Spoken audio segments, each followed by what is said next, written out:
नमस्कार। कुछ नाम ऐसे होते हैं जो सिर्फ इतिहास की किताबों में नहीं बल्कि हमारी पहचान में बस जाते हैं। नालंदा एक ऐसा ही नाम है।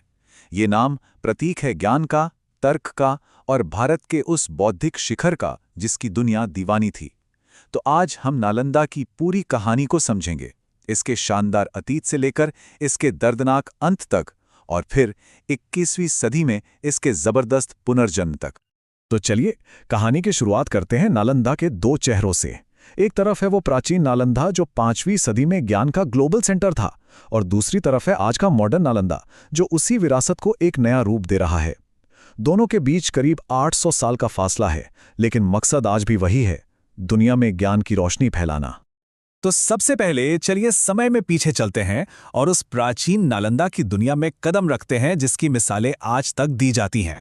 ये टाइमलाइन देखिए। ये नालंदा के बनने, चमकने और फिर एक तरह से खो जाने की पूरी कहानी है। इसकी नींव 5वीं सदी में गुप्त सम्राट कुमारगुप्त प्रथम ने रखी थी। अगले लगभग 700 सालों तक ये ज्ञान का सबसे बड़ा केंद्र बना रहा। 7वीं सदी में जब मशहूर चीनी यात्री हुएनसांग यहाँ आए तब नालंदा अपने शिखर पर था, लेकिन फिर 12वीं सदी के आखिर में आक्रमणकारियों ने इस ज्ञान के मंदिर को तबाह कर दिया। जरा इस नंबर को देखिए, 10,000। ये कोई छोटा मोटा आंकड़ा नहीं है। ये उन स्टूडेंट्स की संख्या है जो एक समय पर नालंदा में पढ़ते थे। सोचिए, उस जमाने की सबसे बड़ी रेजिडेंशियल यूनिवर्सिटी जहां 10,000 छात्र और 2,000 शिक्षक एक साथ रहते थे। और ये सिर्फ भारत से नहीं थे, कोरिया, जापान, चीन, तिब्बत, इंडोनेशिया, यहां तक के फारस से भी लोग ज्ञान की तलाश में यहां आते थे। तो आखिर यहां पढ़ाया क्या जाता था? क्या सिर्फ धर्म की बातें होती थीं? नहीं, बिल्कुल नहीं। नालंदा का सिलेबस अपने समय से सदियों आगे था। यहाँ आयुर्वेद यानी मेडिसिन, एस्ट्रोनॉमी, मैथमेटिक्स और सबसे ज़रूरी लॉजिक यानी तर्क शास्त्र की पढ़ाई होती थी।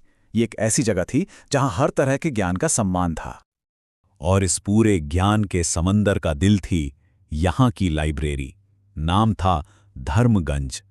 इसमें 3 बहुत बड़ी इमारतें थीं और उनमें से एक रत्नासागर 9 मंजिला थी। कहते हैं कि जब इस लाइब्रेरी को चलाया गया तो इसमें मौजूद लाखों किताबें और पांडुलिपियां महीनों तक जलती रहीं। सोचिए कितना ज्ञान हमेशा के लिए खो गया होगा। सदियों तक ये ज्ञान का मंदिर सिर्फ खंडरों में सिमटा रहा, लेकिन फिर एक सपना देखा गया, इसे फिर से जिंदा करने का। तो अब हम कहानी के दूसरे और शायद सबसे ज्यादा प्रेरणा देने वाले हिस्से की तरफ बढ़ते हैं, मॉडर्न नालंदा के जन्म की कहानी। ये सपना सच कैसे हुआ?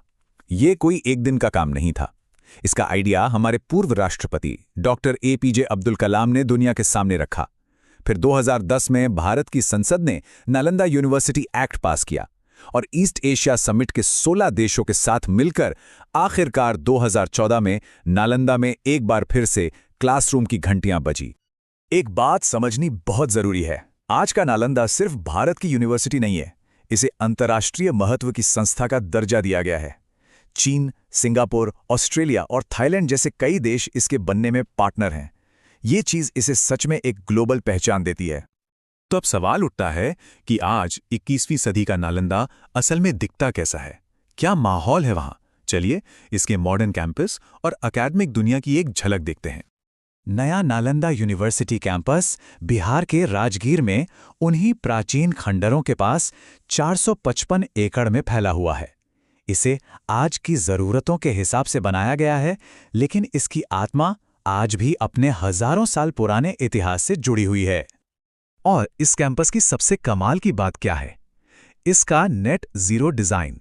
अब इसका मतलब क्या है? आसान भाषा में कहें तो ये कैंपस पर्यावरण का दोस्त है।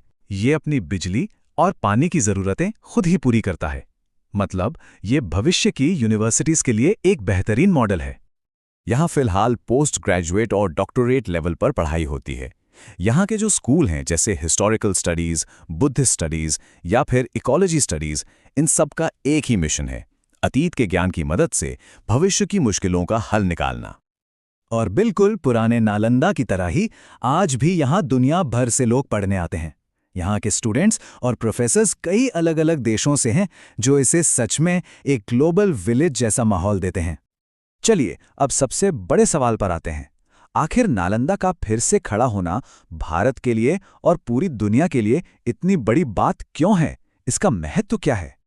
तो ये जो सवाल है कि नालंदा का पुनरुद्धार इतना महत्वपूर्ण क्यों है, ये सिर्फ एक यूनिवर्सिटी के बारे में नहीं है, ये एक विचार के दोबारा जन्म लेने के बारे में है। देखिए, इसके कई गहरे मतलब हैं। ये भारत की सॉफ्ट पावर है जो दुनिया को ये संदेश देता है कि भारत एक बार फिर नॉलेज का सेंटर बन रहा है। ये एशियाई देशों को जोड़ने वाली एक कल्चरल डिप्लोमेसी है। ये हमारे राष्ट्रीय गौरव का प्रतीक है और साथ ही ये बिहार जैसे राज्य के विकास को भी एक नई दिशा देता है। तो आखिर में हम कह सकते हैं कि नालंदा सिर्फ ईंट पत्थर की एक इमारत या एक यूनिवर्सिटी नहीं है। ये एक पुल है जो हमारे शानदार अतीत को हमारे एक बहुत बड़े सपने वाले भविष्य से जोड़ता है।